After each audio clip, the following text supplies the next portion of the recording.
Hello, Namaskar. This is Firstpost and you're watching Vantage with me, Palki Sharma.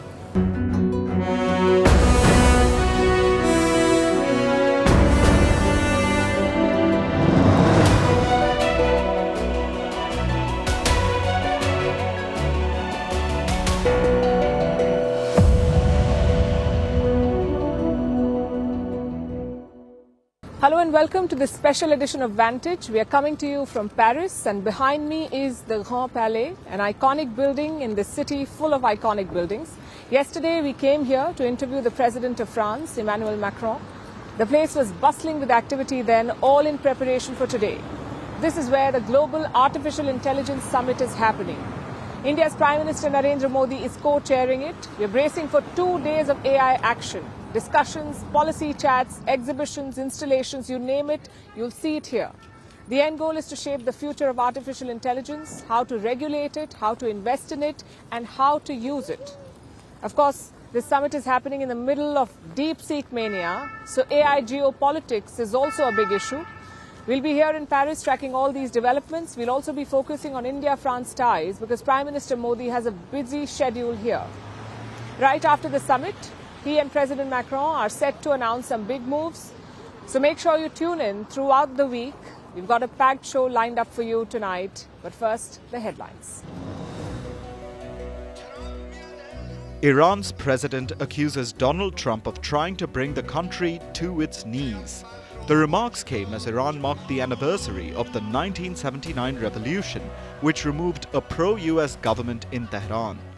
Masoud Pezeshkian also said that while Iran is not looking for war, it'll never bow to foreigners. Bangladesh's police cracks down on former Prime Minister Sheikh Hasina's loyalists, arrests more than 1,300 people in an operation named the Devil Hunt, as unrest continues in the South Asian country. Last week, protesters demolished Sheikh Hasina's family home. Last August, protests forced the former Bangladeshi Prime Minister to resign and flee to India. The United Nations accuses Sudan's paramilitary Rapid Support Forces of blocking aid to the war-torn country.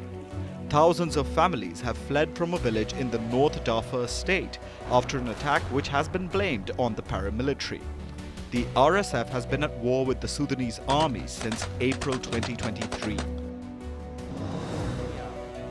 Romania's president resigns following pressure to step down ahead of its election rerun. The country's top court had cancelled the presidential elections, which were scheduled in December, over allegations of Russian interference. And nearly all nations missed a UN deadline to submit new targets for slashing carbon emissions. Just 10 of nearly 200 countries required under the Paris Agreement to deliver fresh climate plans by February did so on time.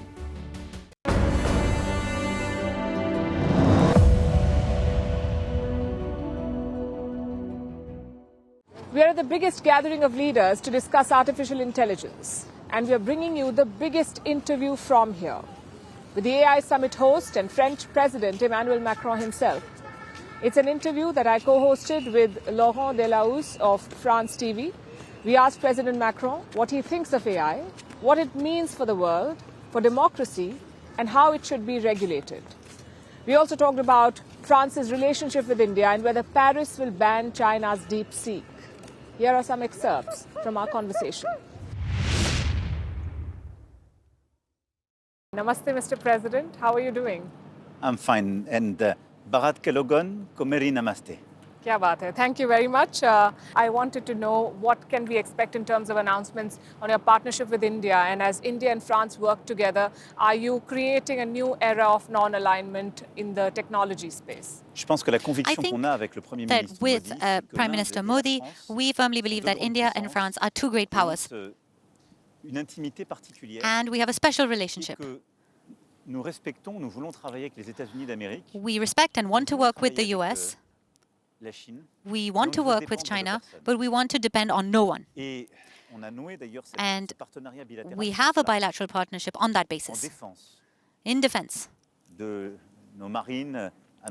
With our navies, our fighter planes, technology, major engineering training programs. India is a training superpower. 1 million engineers a year. So more than all of Europe and the US combined. So we have that partnership. 3, we have a partnership on the environment and the economy. With Mr. Modi, we launched the International Solar Alliance to develop solar energy in our countries and in the world.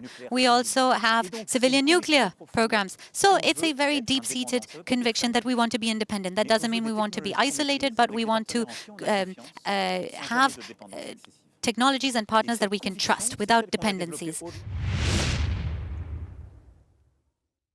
Mr. President, the thing is that a lot of technology is being thrown into the market, and governments are very keen to be on board. As you said, we want to be part of the race. But who is creating guardrails? Who is making sure that this is not causing harm? Because there is real harm being caused.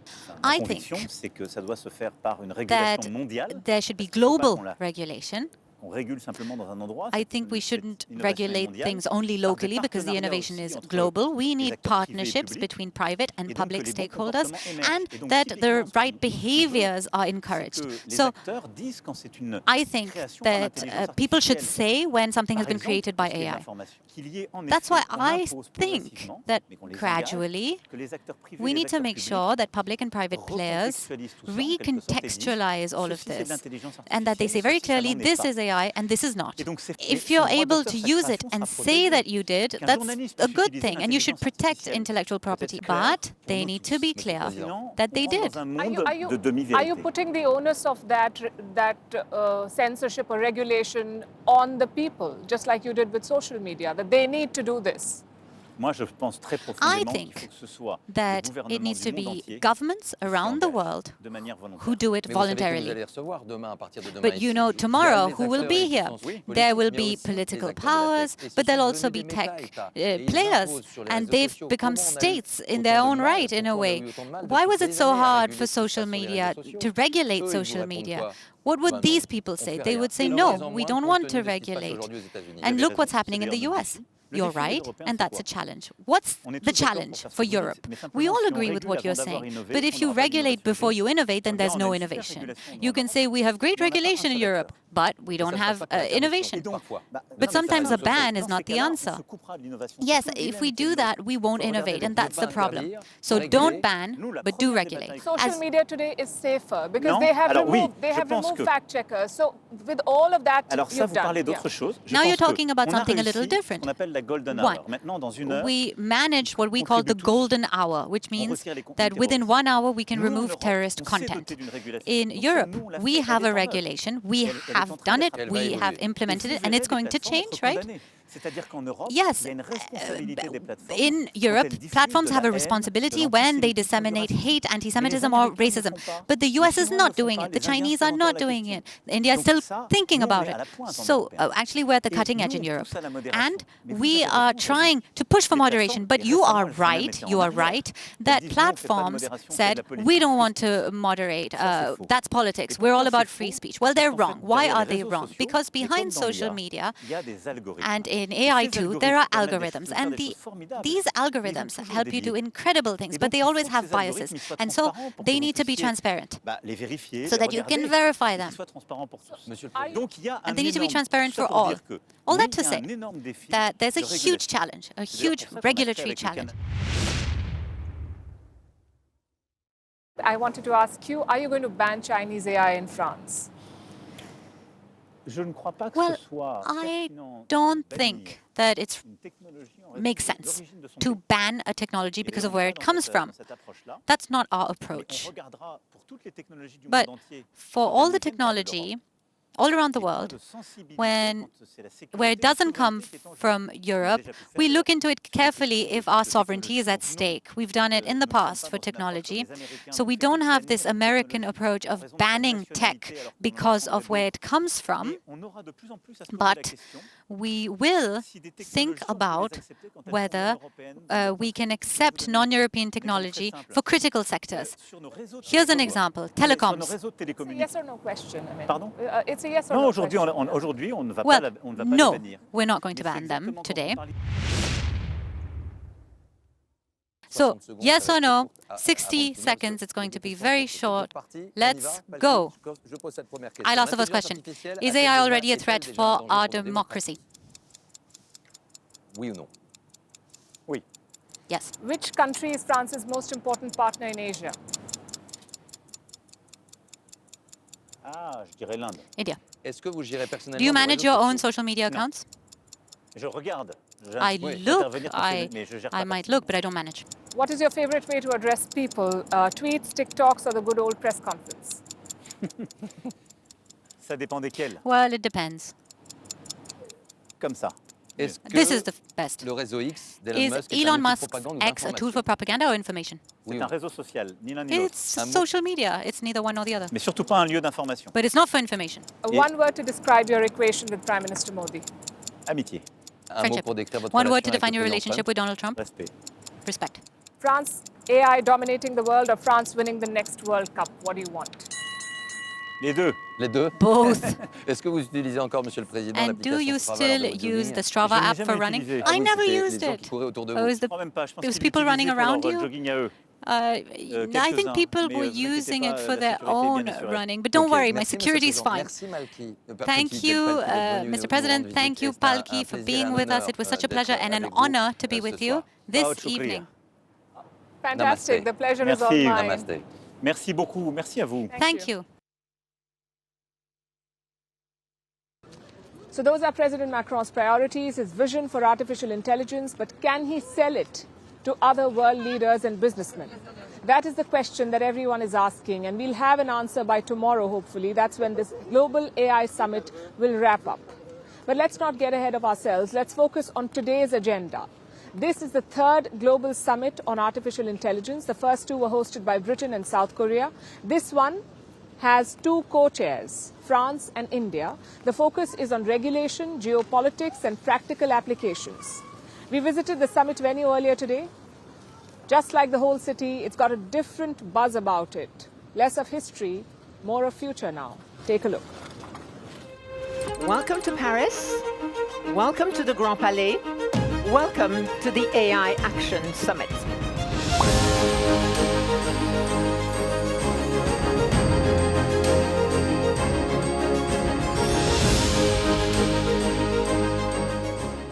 And it's underway. The third global summit on artificial intelligence, this time in Paris. Dozens of world leaders and CEOs are gathering here. They have come from more than 100 countries. And their goal? To shape the future of AI.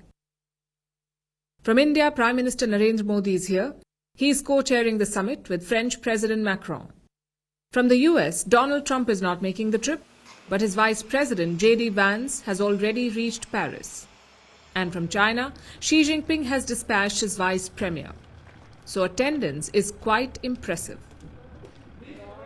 This is where the AI summit is being held, at the 125-year-old Grand Palais. When it was built back in 1900, it was dedicated to what they call the glory of French arts. The idea was to showcase France's leadership in the realm of fine arts. Now, more than a century later, France is hoping to show leadership in a different realm, that of artificial intelligence. President Macron is hoping to pitch a third way forward in AI, one that is different from Chinese and American models. Now, looking at the guest list, one thing is clear. Macron has managed to bring the people who matter to the same table. The question is, can he get them on the same page as well? A big tech delegation is also here. Leading it is Google Sundar Pichai and OpenAI CEO Sam Altman. The rapid growth of AI has largely been driven by these private firms. So if you want to shape AI, you need tech bosses. Today is day one of the summit. It focuses on conferences and roundtables, mostly the civil society part of the event. Then tomorrow is the big day, the summit of the heads of state and government. That's when leaders will get down to the key details. These summits are a reflection of how our approach to AI has changed over the years. The first one was in Britain, where the mood was dull and the tone was alarmist. It was all about setting up guardrails and and checking the expansion of AI without regulation. And almost all countries present there signed that joint deal. The second summit was in South Korea, where we saw some divisions. The US and its allies signed a joint deal. India and China were not part of it. And in this third summit in Paris, the divisions are starker and deeper, and the shadow of ChatGPT versus DeepSeek and America versus China looms large over the meeting. Expect the geopolitics of AI to dominate talks. Until now, it's been a race between China and America. But President Macron wants to join it. He wants to offer an alternative to those two models. Beyond that, there are two areas of focus. The first is on sustainable AI. You need swarms of data centers to train and operate these models. Most of them, especially in the US, run on oil and gas. It's an issue that has raised concerns here. Today we saw climate activists demonstrating in the city. They were calling for clean data centers. Data centers, which are the backbone of AI, use a lot of electricity and a lot of energy. And there's a big question in Europe of how they're going to be powered. Are they going to be powered by fossil fuels or by renewable energy? Macron has promised to raise this issue tomorrow. The second area of focus is the practical applications of artificial intelligence in fields like medicine, education and transport.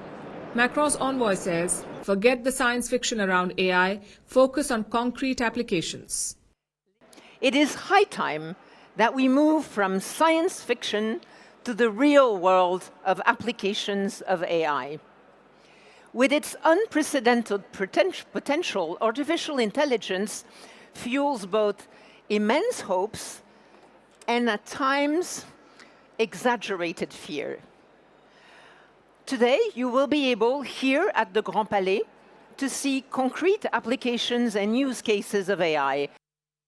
To this end, a new project is being planned. Current AI, a public-private partnership between dozens of countries. It will have $400 million in initial funding. Its mission is to expand AI usage by investing in open-source AI tools and by giving access to high-quality data sets. This initiative will get some applause, but it won't be enough. All eyes will be on the joint statement. Parts of it have been leaked to the press already, and AI experts are not happy. They say the regulations and guardrails are not enough. Plus, reports say the US may not sign on. Most of the statement was drafted under Joe Biden's presidency, so Donald Trump is not keen on it. Such divisions could hamper this Paris meeting. We are racing against the clock to regulate artificial intelligence before it becomes too powerful. We cannot afford to burn opportunities like this.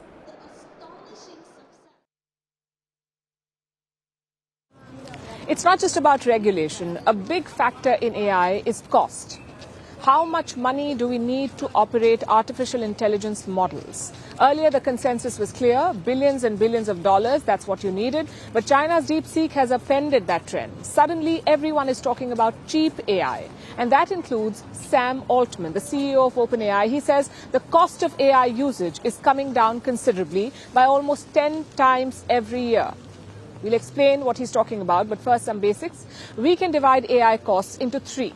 The first is setting up the hardware, your data centers, your chips and other facilities, that is the hardware. The second is training your model, basically feeding data into it.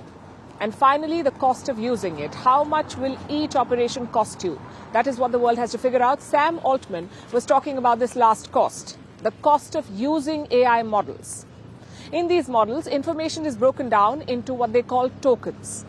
Think of them as pieces of words. Most tokens include 4 English characters. For example, consider the sentence, ChatGPT is great. So the word chat is a token, G is a token, PT is a token, and so is great. That is how tokens work, roughly. Users like you and me do not really have to care about it, but say you're integrating ChatGPT into your office or you're licensing their AI interface, then you must pay for these tokens. Look at their prices in 2023. Around $0.03 for 1,000 tokens. That's what it cost. Now look at the prices in 2024. $5 per million tokens. Do you see the drop in price here within a year? And this is just for ChatGPT's AI system. Every AI platform has a different rate structure. Google's Gemini will have its own prices. France's Mistral will be different. You can choose based on the cost and your needs. Now let's come back to Sam Altman and what he said. He says the cost of these tokens is falling 10 times every year, meaning it could be dirt cheap down the line. And cheaper AI equals more usage. More companies will be encouraged to integrate artificial intelligence. That's what OpenAI is predicting at least. And remember, this is the cost of using an AI model. The cost of creating one is a lot higher. You need a lot of expensive components like data centers to collect and store information, high-tech chips to train the models, and of course, skilled employees. American companies are leading this spending spree at the moment. In 2024, 4 of them invested $223 billion. That's Meta, Microsoft, Google, and Amazon. Now imagine that, 4 companies, more than $200 billion. But this year, they're expected to surpass that from $223 billion to $325 billion. This is mind-boggling investment into one technology. And what about China's DeepSeek? Did they also invest such eye-watering amounts? Well, in China, you can never be sure. One estimate suggests that they spent $1.6 billion. That's a lot of money, but still lower than American firms, which brings us to the final cost, the cost of training your own AI model. Again, let's look at the numbers. Google's Gemini used around $191 million. OpenAI's ChatGPT, or GPT-4 in fact, took around $63 million. GPT-3 cost around $4.6 million and DeepSeek around $6 million. At least that's what they claim publicly. Now, all these numbers make 2 trends very clear. One, AI investment is rising. The earlier AI models could be trained for cheap, but more advanced models will cost more money, of course, billions of dollars for sure. And second, the cost of using AI is coming down, meaning there is an incentive to adopt it more widely. These trends pose a dilemma for countries like India. Do we adopt existing AI models or do we splurge on making our own? That is the question. Western firms are betting on the latter. They want more players to use their AI models. Only then will they get returns on their massive investments. For now, New Delhi's position is quite clear. It wants to create its own homegrown AI model. It doesn't want to depend on the likes of ChatGPT and DeepSeek. Of course, there's a bigger question to ask here as well. Where does the spending spree stop? Frankly, no one knows. One possible goal could be artificial general intelligence, or AGI. This is an AI that can mimic human intelligence. Perhaps that is the goal. Or maybe to create an Arnold Schwarzenegger-style robot. Who knows? This is very different from the last century space race. When America landed on the moon, the space race was virtually settled. What is that moon landing moment for AI? How many billions before we reach that? Perhaps this summit will have some answers. Our next story is from the United States. Their president, Donald Trump, has been heavily criticized recently for his proposal to take over the Gaza Strip and turn it into the new Riviera. No one except Israel seems to be on board with this plan, but that has not deterred Trump. In fact, he's doubling down. Committed to buying and owning Gaza. As far as us rebuilding it, we may give it to other states in the Middle East to build sections of it. Other people may do it through our auspices, but we're committed to owning it, taking it, and making sure that Hamas doesn't move back. There's nothing to move back into. The place is a demolition site. It'll be, the remainder will be demolished. Everything's demolished. I mean, you can't live in those buildings right now. They're very unsafe. But we'll make it into a very good site for future development by somebody. We'll let other countries develop parts of it. It'll be beautiful. People can come from all over the world and live there. Now, I've said it before, you can't take the real estate developer out of Donald Trump. That's a core part of his DNA. But to call Gaza a very good site for future development is going a bit too far. Trump is sweeping aside the demand for a Palestinian homeland. He's completely ignoring their history. You may have heard the story of the Palestinian Key. In 1948, Palestinians began getting displaced from all over present-day Israel. This is known as the Nakba. That's Arabic for catastrophe. This happened 77 years ago. Palestinian families were forced to leave their homes and never allowed to return. But they still carry the keys to their old houses, waiting for the day they will go back. Palestinians still do this today. They still carry their old keys. That's how deep-rooted their ties to their land is. But Trump thinks that he can uproot them from Gaza. What will this possibly lead to, except for more keys being carried around, worn as symbols of resistance? Trump's proposal will most likely cause more instability, no matter how much it impressed Israel's Prime Minister Benjamin Netanyahu. Netanyahu is, of course, thrilled with the suggestion. He wants the US to, quote-unquote, buy and own Gaza. He says it is much better for Israel than any other proposal. And of course he would say that because the US is Israel's closest ally and Trump is proposing a new US colony at Netanyahu's doorstep instead of the existing hub for Palestinian descent. So, of course, Netanyahu wants Trump to take over Gaza, turn it into the new Guam, but with condos and a brand new Trump golf course, probably. Israel would be more than happy with this. A return to old-school American expansionism. Gaza is not the only place at risk of this, though. You know about Trump's other ambitions, his desire to buy Greenland from Denmark and take back the Panama Canal. Trump has made no secret of this. But there's another place that feels it is at risk, and that is America's maple-chugging neighbor to the north, Canada. Trump has been teasing this for a while. He has seemingly joked about making Canada the 51st state of America, of the US. But apparently Canada's Prime Minister Justin Trudeau is taking this quite seriously. Trudeau had a hot mic moment on Friday while talking to Canadian business leaders. This is what he said. Mr. Trump has it in mind that the easiest way to do it is absorb their country. And it is a real thing. In my conversation with him, Trudeau said that Trump's 51st state rhetoric is, quote-unquote, the real thing. He thinks that Trump is dead serious about acquiring Canada and he wants to find a way out of the situation. Trump was asked about Trudeau's hot mic moment. He was asked if absorbing Canada was indeed a real thing. And this is what Donald Trump said, and I'm quoting, "Yeah, it is. I think Canada would be much better off being a 51st state because we lose $200 billion a year with Canada, and I'm not going to let that happen. It is too much. Why are we paying $200 billion a year essentially in subsidy to Canada? Now, if they're a 51st state, I don't mind doing it." Trump says the US is subsidizing Canada to the tune of $200 billion every year. He's talking about the US trade deficit with Canada. The US imports more than it sells to its northern neighbor, so it runs a deficit with Canada. Trump thinks of this as a subsidy. And he doesn't want to pay it anymore unless, of course, Canada joins the US. That way, the US gets control of Canada's natural resources. It won't have to buy them anymore. Just invest in extraction. That is the 51st state subsidy that Trump is implying. Again, it is classic imperialism.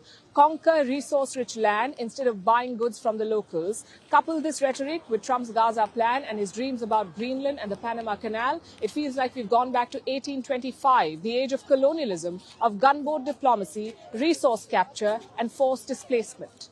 We've seen this play out before, and it left scars that haven't healed in generations. Trump's desires threaten to inflict those wounds on the earth once again. Donald Trump's expansionism may still take a while. For now, it is just a pipe dream, but there are other ways that he can reshape the world, and one of them is tariffs. The US president is reshaping global supply chains with the stroke of his pen. His latest targets are steel and aluminium. And just on the steel question, just so I understand. We'll also be announcing steel tariffs on Monday. On this, tomorrow? Monday, yeah, tomorrow. What countries will those go on? Everybody. Steel. Including Canada and Mexico? Yeah. Any steel coming into the United States is going to have a 25% tariff. What about aluminum, sir? Aluminum, too. 10%? 25%. 25 for aluminum? 25 for both. Trump made that announcement while aboard Air Force One. That's the US president's jet. Trump says he will impose tariffs on all the steel and aluminium coming into the United States of America, including from Canada and Mexico. Now, you may remember the last threat. Last week, he was going to put blanket tariffs on Canada and Mexico, but he stopped at the last minute after both countries assured him that they would increase their border patrols to stop migrants and drugs from going into the US. So President Trump postponed the blanket tariffs by a month, but it seems he's making an exception for steel and aluminium. He wants to protect America's domestic steel and aluminium industries, make imports more expensive so that local suppliers become more competitive. And he's done this before, during his first term. Back then, he put a 25% tariff on steel imports and 10% on aluminium. So this looks like part of his old playbook. Last time around, he eventually made exceptions. He removed the tariffs from Canada, Mexico and Brazil. He set duty-free quotas for these countries, but not for everyone. The European Union, Britain and Japan all dealt with tariffs on the metals throughout Trump's first term as president. They were only rescinded once Joe Biden took office. So the play seems simple enough. If countries want duty-free exports to the US, they need to negotiate a new trade deal with President Donald Trump or wait until he is out of office. It seems Trump is using his tariffs as a bargaining chip. It is the proverbial stick approach. There's another example of him weaponizing tariffs to get a better deal. Yeah, I'll be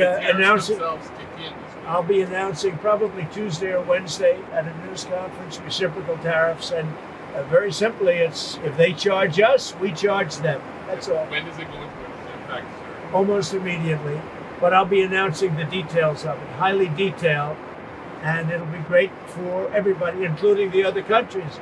But if they are charging us 130% and we're charging them nothing, it's not going to stay that way. This is on every country? Every country will be reciprocal. That's right. Every President, can you confirm that it won't affect everybody because there's some where we have similar tariffs. But the ones that are taking advantage of the United States, we're going to have it's reciprocity, it's reciprocal. We're going to have a reciprocal tariff. But we'll have a news conference Tuesday or Wednesday. Trump is planning to announce reciprocal tariffs. He explained it simply enough. If anyone has tariffs on US goods, they get slapped with counter tariffs. Even though it's simple, Trump's plan caused havoc. The Indian rupee opened at an all-time low against the US dollar. People are worried about what this means for India. The 130% tariff quip is not an exaggeration here. India recently got rid of its highest tariff slabs, 150%, 125%, 100%. Now, the highest rate is 70%. Now, it is 70%. The triple-digit tariffs made for bad optics, even though they were only imposed on a bare minimum of goods. But India got rid of them anyway. That should help soften the blow of reciprocal tariffs in case Trump chooses to target India. And that is why there are jitters about the Indian rupee and other currencies too, like the South Korean won, the Canadian dollar and the euro. But we'll have to wait for a while to get all the details. As of now, it's all speculation. And there's also another thing to consider here. India's Prime Minister Narendra Modi is headed to the US this week. He's set to meet Donald Trump in person. So who knows? Perhaps there is a deal on the cards.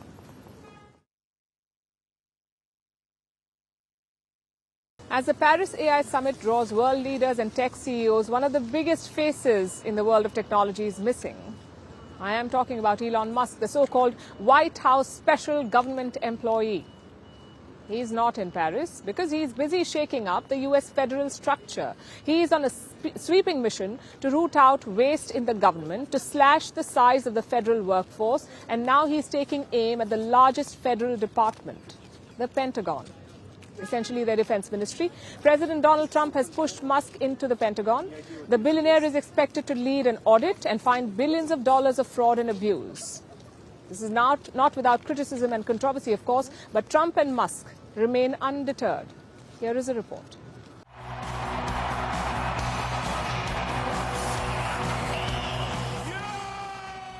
The world's richest man is on a budget-slashing mission. We're talking about billionaire Elon Musk, fondly known by the White House as a special government employee. He's trying to shrink the federal bureaucracy and root out waste in the government. In the first 3 weeks of the new Trump administration, Musk's team has inserted itself into at least 17 federal agencies. And now, the Tesla CEO is all set to bulldoze into the largest federal department, the Pentagon. US President Donald Trump has instructed him to do so. He wants Musk to hold a Pentagon audit, and the expectations are high. Trump says that he expects Musk to find billions of dollars in Pentagon waste. He says, "We're going to find billions, hundreds of billions of dollars of fraud and abuse." The Pentagon's budget is approaching $1 trillion per year, and leaders have long criticized this across the political spectrum. They've called it wasteful and inefficient. And while they support cost-cutting at the Pentagon, they believe Musk's way is not the ideal way. And there are 3 reasons why. First, experts say that Musk's Department of Government Efficiency lacks the expertise to restructure the Pentagon. Secondly, in doing so, Musk may risk exposing classified programs. You see, amid the budget-slashing initiatives, his aides have sought access to confidential information in computers at various government agencies. Critics say these efforts are most likely illegal, which enable DOGE to gut entire agencies without congressional approval and without the right precautions to maintain privacy. But that's not all. There's a third reason why experts fear that Musk may not be the ideal person to handle the Pentagon budget cut. There is a significant conflict of interest. Musk's companies hold major contracts with the Pentagon. The Defense Department relies on Musk to get most of its satellites into space. There are contracts worth billions of dollars with SpaceX and other companies that he owns. So experts say that sending Musk into the Pentagon creates a clear conflict of interest. Yet, neither Trump nor Musk seem to be deterred. They are going ahead with the budget cutting, personnel purging, and bromance repairing. Over the past few days, there have been reports about possible friction between the president and his sidekick. But maybe that's not all true. Because now, amid heavy criticism, Trump has defended the action of Musk's team, claiming that he's very proud of this group of young people and the purge mission they're pursuing. They are doing it at his insistence. He added that Elon is doing a tremendous job. And that may be, but some experts worry if he should be doing it at all.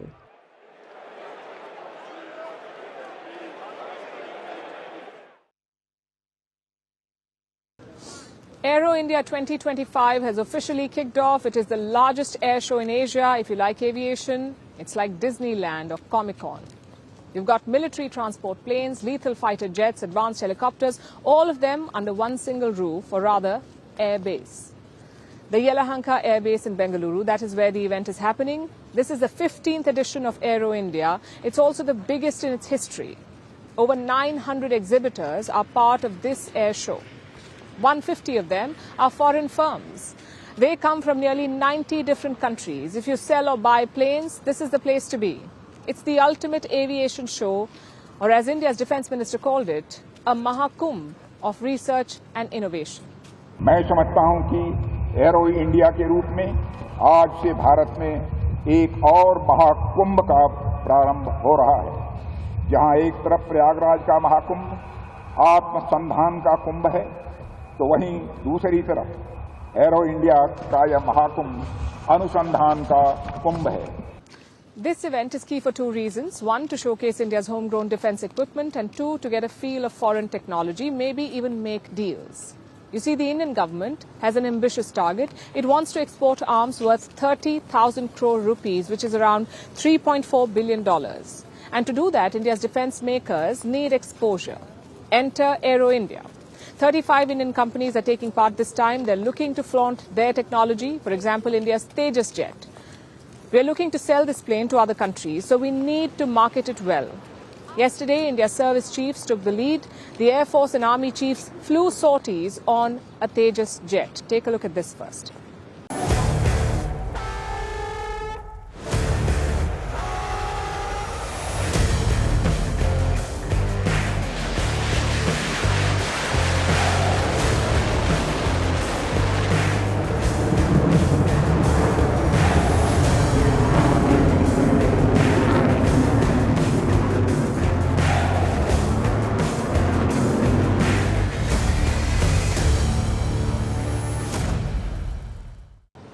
The event runs throughout this week, so expect more such demonstrations. But like all exhibitions, there is that one showstopper, that one major attraction. In Bengaluru, that's fifth-generation fighter jets. These are the most advanced jets in operation. They have stealth features, advanced avionics, and integrated computers. Basically, the gold standard of fighter jets. Two of them are at Aero India. Russia's Su-57 and America's F-35 Lightning. It's like Superman and Iron Man together at Comic-Con. Both of them are eyeing buyers. You see, China already has a fifth-generation fighter jet. They're also mulling selling it to Pakistan. So India needs a jet of its own, perhaps the F-35 or the Su-57. Hence, this showdown at the Bengaluru airbase. And it's never happened before. The F-35 and the Su-57 have never been at the same event. They have never shared an airstrip. But in India, they're doing it. It tells you how sweetly India is placed. The jet story does not end here, though. India is making its own fifth-generation fighter plane, the Advanced Medium Combat Aircraft.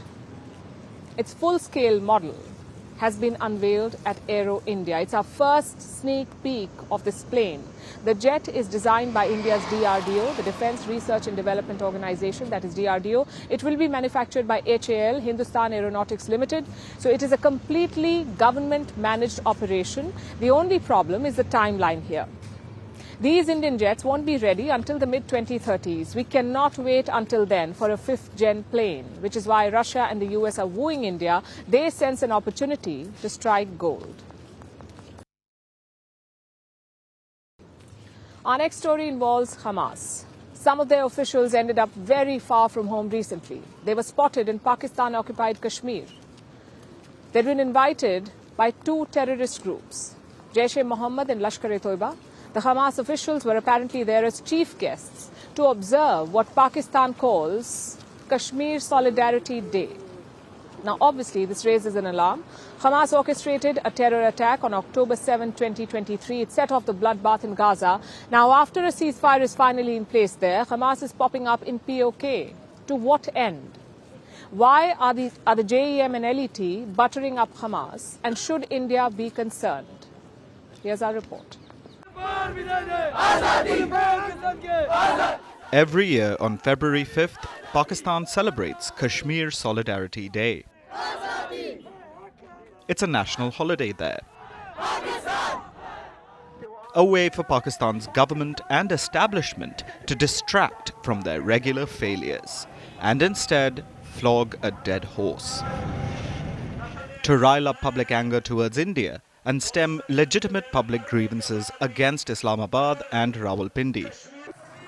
But this gimmick hasn't been working very well over the last few years. People in Pakistan-occupied Kashmir and Pakistan proper have been protesting regularly. The cynical use of Kashmir has been less effective of late, so Pakistan's ruling class decided to up their game. They decided to call in the cavalry, which apparently means a Hamas envoy based in Iran. Pakistan invited a Hamas official, Khalid al-Kadhimi, this year to be the chief guest at a Kashmir Solidarity Day event in POK. Al-Kadhimi was given a red carpet welcome. He met with mainstream Pakistani politicians like Fazlur Rahman, an MP and the chief of Pakistan's Jamaat-ul-Ulema-e-Islam party.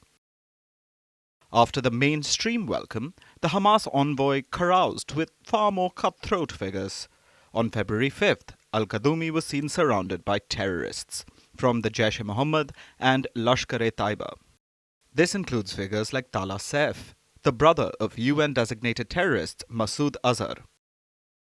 Very interesting company for Hamas, a group that insists they are not terrorists. This is a line that much of the world accepts. India, for example, has not designated Hamas as a terror group. But as they say, the company you keep defines you. So, hobnobbing with JEM and LET is the easiest way for Hamas to fall afoul of India's security agencies. Now, why would a random Hamas member, not their leader, not their political bureau chief, but a random Hamas envoy to Iran, why would he find his way to Pakistan-occupied Kashmir? What purpose would that serve? Well, think about it in terms of Pakistan's terror activities. The Pakistani establishment needs constant recruits, people it can hoodwink into becoming terrorists. For that, the establishment needs to inspire people.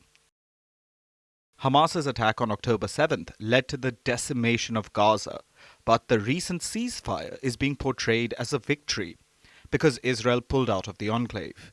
This is the narrative being built, and then cynically used to inspire more terror attacks. At least that's what Pakistan's establishment seems to want to do. Hopefully the people see through this and opt for a better path, a path towards peace in Kashmir and beyond.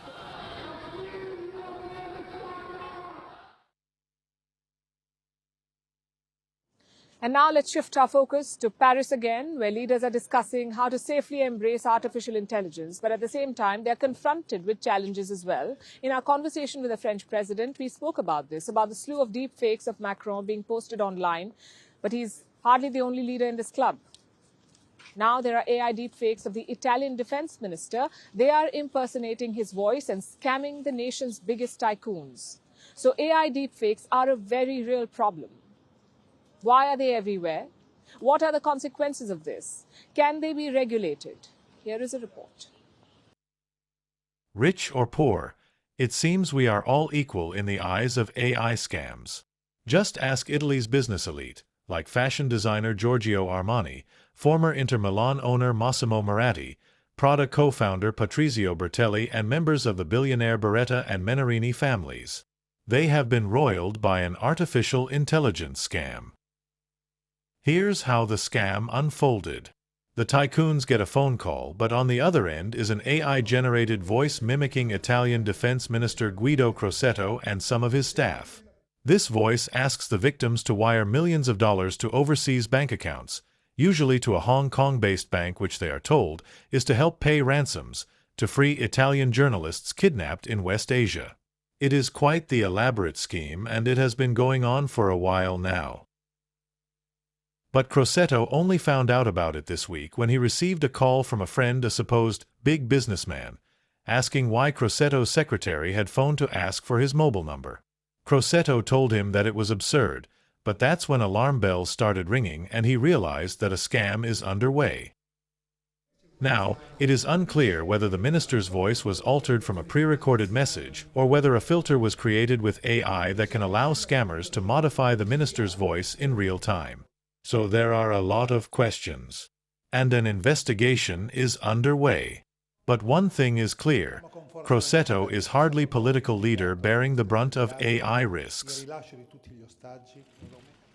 Recently, Thailand's Prime Minister Paetongtarn Shinawatra was targeted by an AI phone scam. She got a voice message. On the other end was the voice of a famous world leader. Soon after, she got a call from the same number and another voice message. It was the same world's leader's voice, asking her for a donation. But the message was so rude, Shinawatra realized that something was amiss, and she was right, it wasn't a world leader on the other end of the call, it was a scammer using AI to replicate a voice. While such AI scams are a major security risk, this is not the only way the technology can hurt political leaders. French President Emmanuel Macron shared this montage recently. It showcases a series of AI deepfakes of the leader. He is dancing, rapping, and sporting funky haircuts.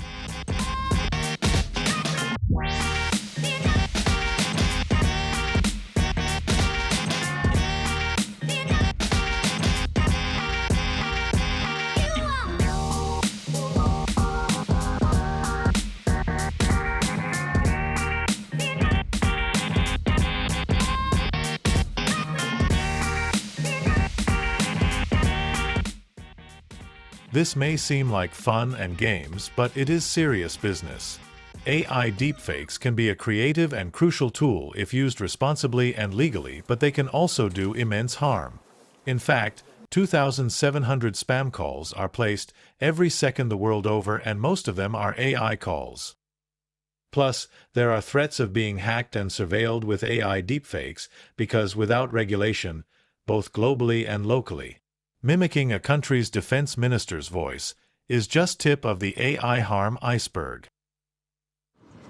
And now it's time for Vantage Shots, images that tell the story. In northwest China, temperatures gradually rise, cracking the ice on a frozen lake. In Australia, people flock to view the corpse flower bloom, which smells like decaying flesh. And in Poland, a pair of rare black wolves are caught on camera. And we are leaving you on that note from a very cold Paris afternoon. Thank you very much for watching. We'll see you tomorrow.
We're calling the show Vantage. We hope you like what we've put together for you.